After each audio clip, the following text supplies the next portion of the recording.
Welcome to Scriptless Sunday. I can't say those words. Welcome to Scriptless. Buh, buh. Yeah.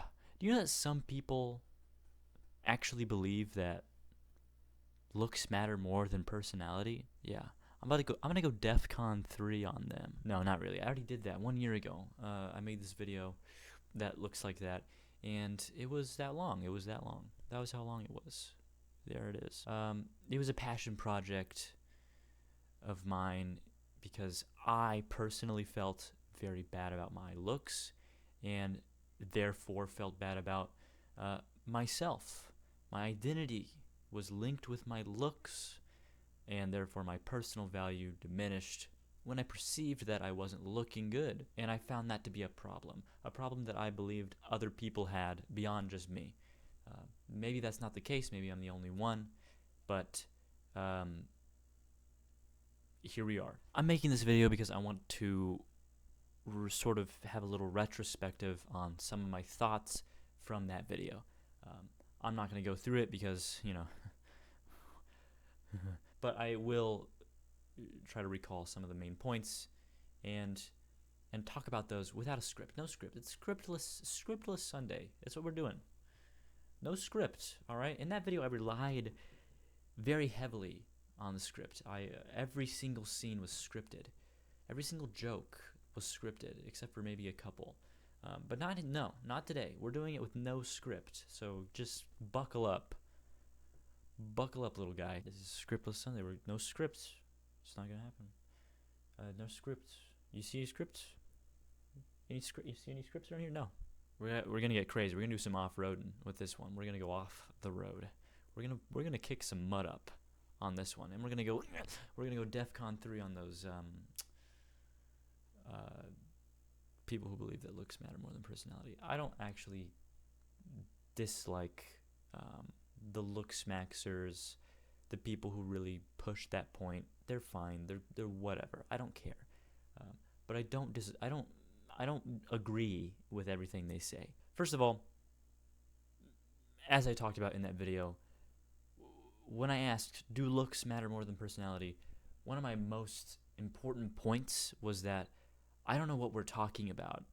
Do looks matter more than personality? In what arena? In what regard? At what time? If you want to be a superstar actor, yeah, maybe a little bit. But also there's ugly actors. I don't know. Look at all the actors on Game of Thrones. At least half of them are not 5 out of 10s, okay? But what about in hookups? If you want to be a part of hookup culture, should you be attractive? Once again, yeah, probably to a certain extent. And I think the key that's missed with that point is that there's a much wider range of acceptably attractive people to enter that culture than I think is often said. You can be probably less attractive than you think and still participate in that culture for whatever reason. I don't recommend it. You probably shouldn't do that. There's nothing fulfilling or useful about that other than just sensory pleasure. But if that's what you're into, man, go for it. So yeah, then it comes back to dating.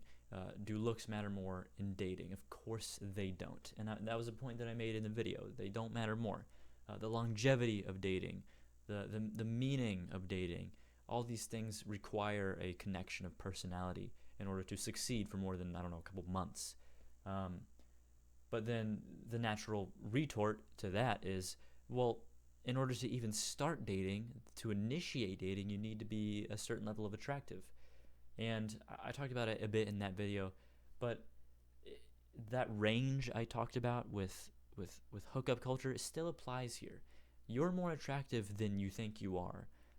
If you really realistically think about what happens when you initiate a conversation with somebody, in the rare case where somebody actually starts a relationship that way with a stranger, which is usually not the case, it's far less predicated on how attractive you are than you might think. It's still important, okay? If a butt ugly person walks up to you, you're probably gonna, but you might still hear them out, wouldn't you? Wouldn't you still, if you're a polite, reasonable person, wouldn't you still hear them out? There's still a lot of room for those of us who are less attractive. to make an in into a possible dating relationship. But yeah, at the end of the day, in dating, obviously personality matters more. Just plainly, it does. That brings us to what I think is the real problem that young men primarily, it goes both ways, but primarily young men believe that women are far more strict than they actually are when it comes to looks. There's this idea going around, the 80-20 rule, where 80% of women find 20% of men attractive. I think that's how it goes. Or 20% of women find... No, it definitely isn't. The rule is that 80% of women find 20% of men attractive. And it's just not true, I don't think. The actual research on male and female preferences seems to indicate that men are far more interested in physical attractiveness and build than women are. Far more is maybe a strong word, but there's a significant increase in how interested women are in personality traits, features like that, over physical attractiveness. It seems like this 80-20 thing is more vibe-based, but I also think it's more based in dating apps. Dating apps are predominantly occupied by men. There's, I think, 70% or something men on dating apps. So, of course, it's going to feel like the 80-20 rule is real when it's like 30 to 20% of the population being women and another percentage of those women being bots. Like, of course, it's going to feel like, where are all the women at? Why am I not getting picked? It's because the women have a highly saturated market of men, and they're going to choose probably not that many, one or two. It just makes sense why that discrepancy exists. It seems to me, I might be wrong, I could be wrong, it seems to me that this 80-20 rule is a vibe that people have been receiving, and the actual vibe refers to dating apps and the issues that they bring because of how they are structured and how they currently exist in the proportion of men and women in dating apps. All that to say that wasn't even my original point in the video from a year ago that I want to talk about a little bit. This stuff doesn't even really matter. And I think it's also to say that the root issue is that people want to feel confident in themselves. Primarily, from my experience, young men want to feel confident. They want to feel confident in who they are. But the problem is that today it's very popular, very normal to put your identity, who you believe you are, what you believe you are, into your appearance. And the issue with that is that our personal value, which is dictated by how well we believe we are living up to our identity, our personal value, is going to plummet if we put it into things like our appearance. Because naturally, you're going to fail to be as attractive as you want to be. When Brad Pitt looks in the mirror, he sees the wrinkles. He sees the creases and sagginess. He sees all that. I guarantee you that. Even the most attractive people are probably unhappy with their appearance to a certain extent. And it just is a expansive problem for so many young men and young women, probably more women. I just don't know as much about that sphere. But we need to focus, when we're talking about confidence like this, we need to focus on what we can actually control. And this is the point from my video from a year ago, that if we want to feel confident in our identity, if we want to feel real confidence, we need to have something to be confident in. And appearance and abilities, it goes far beyond just looks. All these things are not reliable sources for confidence, and therefore are bad places to put our identity. I think the best identity is one that we can be fully confident in. And what I found in my video, just to keep it brief, is that the best identity is one that is associated with our effort towards what we think is true. That sounds kind of convoluted, but for example, in my life, I care a lot about learning new things and remembering and retaining those things, and being somebody who is interpersonally successful. These are some examples of things that I care about. And the key is that my identity shouldn't be placed in successfully reaching any one of those things. It should be based in the effort I put towards those things. So my identity isn't that I am interpersonally successful. My identity is not that I'm a good painter or something like that. My identity is that not that I'm a good YouTube editor. My identity is that I'm trying very hard to be those things, which is something I can achieve every day, every second. Every nanosecond that passes is a new opportunity to exert effort towards those goals, towards that truth that you find in the world.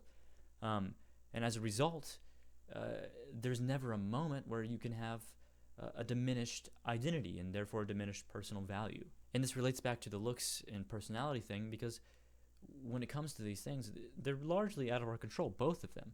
And the key is, I want to put effort into being a kind, amicable, reasonable, smart person. I want to put effort into that.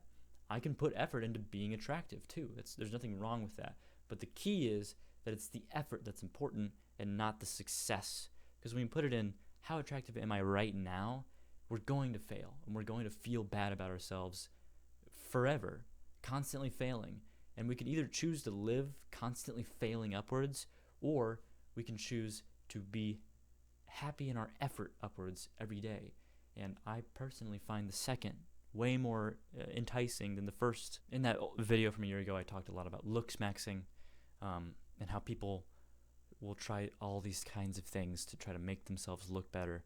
And it's just indicative of this reality that we see what we want to be, and we know that we're not that yet, and we just desperately try to reach for something we don't have, something that we aren't. We do all these weird things, going as far as breaking our own bones to try to be attractive, when in reality, with a more measured, rational approach, I could see that I am doing my best to be attractive. I'm going to the gym, something that actually works. I'm eating healthy. I'm doing the things that seem to actually work, because mewing doesn't actually work, FYI. And as a result, I'm good enough because I'm putting that effort in. And when I fail and I eat something bad, or I skip a few days, I skip a week, I skip a month, as soon as I recognize that I failed that and I start to try again, that's a success. It doesn't matter that I failed because I'm putting the effort in right now. Anyway, that's